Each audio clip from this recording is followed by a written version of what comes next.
अपनी ही बेटियां सबको प्यारी लगती है समधन जी, दूसरों की बेटियां नहीं। इतना कुछ हो गया और आप हमें अब फ़ोन करके बता रही हैं। क्या इसके मरने का ही इंतज़ार कर रही थी आप? कावेरी जी अपनी समधन जमुना जी से बोली।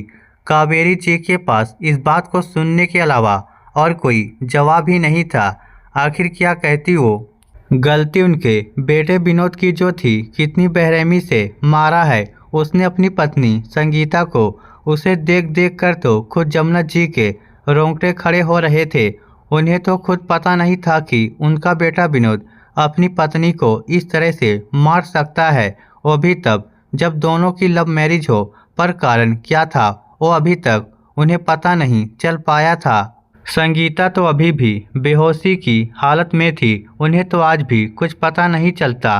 वो तो अचानक आज वो उनके घर पहुंच गई, जहां पर संगीता की हालत ठीक नहीं थी। बस जैसे तैसे वो दरवाज़ा ही खोल पाई थी और दरवाज़ा खोलते ही वहीं बेहोश हो गई।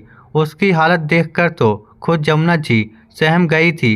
पर जैसे तैसे उन्होंने उसे बिस्तर पर लिटाया और उसके बाद सबसे पहले विनोद को फ़ोन लगाया, लेकिन विनोद ने फ़ोन उठाया ही नहीं। उसके बाद उन्होंने अपनी एक सहेली, जो कि एक अस्पताल में नर्स थी, उसे फ़ोन करके घर पर ही बुलाया। वो थोड़ी देर बाद ही घर पहुंच गई थी और उसने ही जमुना जी को बताया कि संगीता के साथ मारपीट की गई है। पुलिस में शिकायत करने की जगह उन्होंने पहले अपनी समधन कावेरी जी को फ़ोन करके संगीता के बारे में बताया। आखिर वो संगीता की मां है, उन्हें जानने का हक पहले था। पर कावेरी जी ने तो उल्टा विनोद पर ही इसका इल्ज़ाम लगा दिया। सब कुछ आपके बेटे का किया धरा है। कितनी बेरहमी से मारता है वो मेरी बेटी को। पर मेरी बेटी सब कुछ बर्दाश्त करती रहती है। ये ससुराल नहीं है उसका, बल्कि नर्क है उसके लिए। पर आपको उससे क्या क्या संस्कार दिए हैं आपने अपने बेटे को, इसीलिए आप लोग अपने घर में बहू लेकर आते हैं। कावेरी जी फोन पर ही रोते हुए जमुना जी को सुनाई जा रही थी और ये सब सुनकर जमुना जी सकते में आ चुकी थी। विनोद संगीता को मारता है, इस पर तो उन्हें यकीन ही नहीं हुआ। कावेरी जी की बात सुनकर जमुना जी वहीं सोफे पर धम से बैठ गई। उन्हें कुछ भी समझ नहीं आ रहा था। विनोद और संगीता की शादी 8 महीने पहले ही तो हुई थी। शादी क्या हुई थी, दोनों ने भागकर मंदिर में शादी की थी, क्योंकि दोनों तरफ के परिवार वाले ही शादी के लिए राजी नहीं थे। क्योंकि विनोद और संगीता के परिवार की सामाजिक स्थिति में काफ़ी फर्क था। विनोद के परिवार में उसकी मां जमुना जी और उसकी एक बड़ी बहन थी, जिसकी शादी हो चुकी थी। लेकिन क्योंकि विनोद के दादाजी और उसके पापा का समाज में काफ़ी रुतबा रहा था, इस कारण से जमुना जी के परिवार का भी काफ़ी सम्मान था समाज में। जबकि संगीता के परिवार में उसके माता पिता और उससे छोटी 2 बहनें और थी। दोनों ही एक कंपनी में जॉब करते थे और दोनों ने ही अपने परिवार वालों को शादी के लिए मनाने की पूरी कोशिश की थी। लेकिन जब दोनों परिवार ही नहीं माने तो आखिर में दोनों ने भागकर मंदिर में शादी की थी।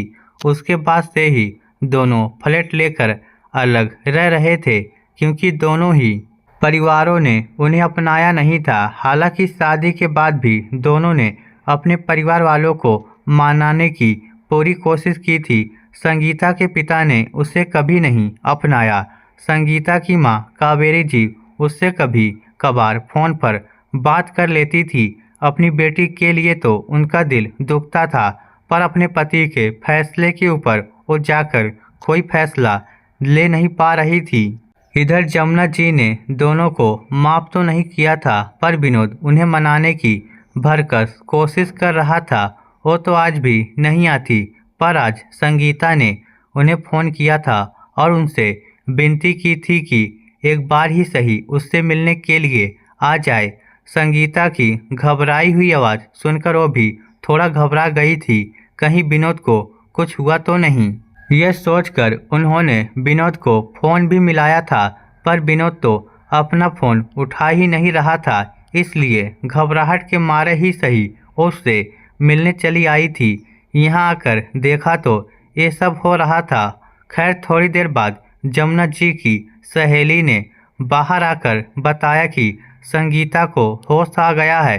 तब जमुना जी दौड़ी दौड़ी अंदर पहुंची और संगीता को होश में आया हुआ देखकर हड़बड़ाकर बोली, क्या हुआ था तुम्हें? सच सच बताओ, किसने मारा था तुम्हें? मैं सच जानना चाहती हूँ।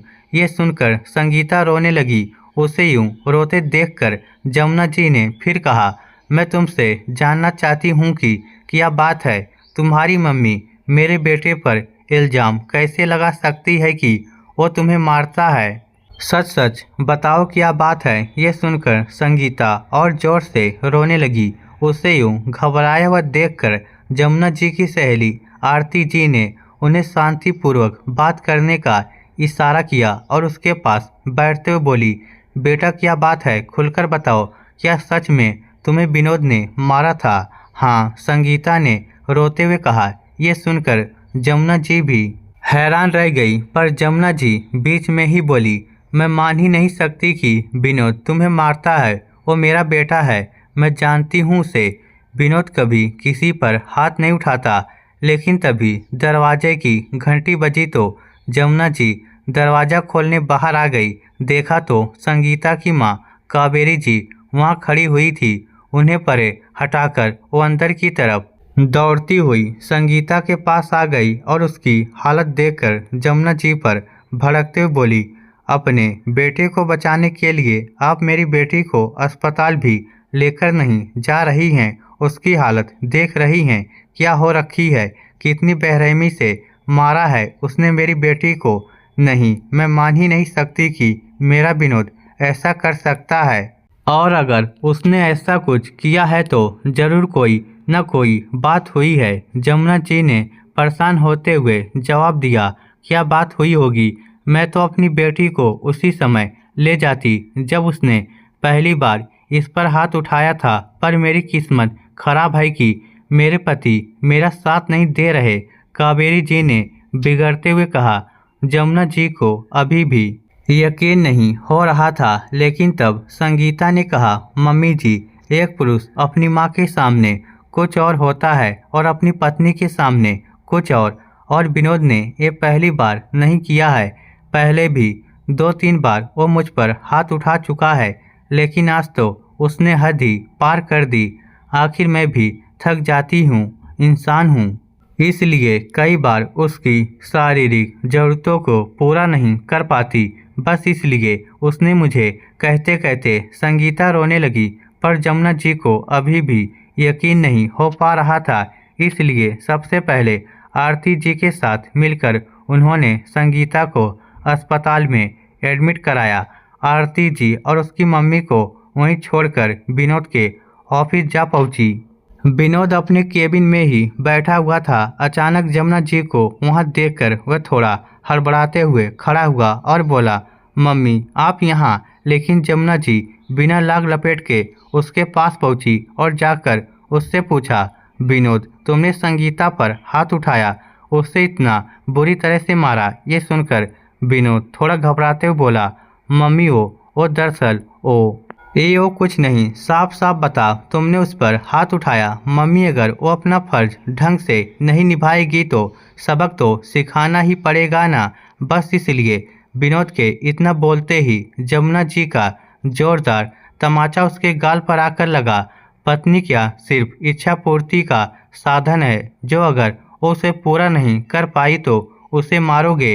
अरे अपने पत्नी पर हाथ उठाते हुए तुझे शर्म नहीं आई? तुम मेरे बेटे हो तो इसका मतलब ये बिल्कुल मत समझ लेना कि मैं तुम्हारे गलत में तुम्हारा साथ दूंगी।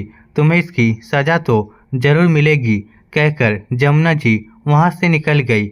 उधर अस्पताल में संगीता की हालत देखकर पुलिस कार्रवाई हुई और विनोद को अरेस्ट कर लिया गया। लेकिन जमुना जी ने इसमें संगीता का ही साथ दिया। संगीता इस रिश्ते को तोड़ना नहीं चाहती थी, इसलिए उसने विनोद को एक मौका और दिया और केस वापस ले लिया।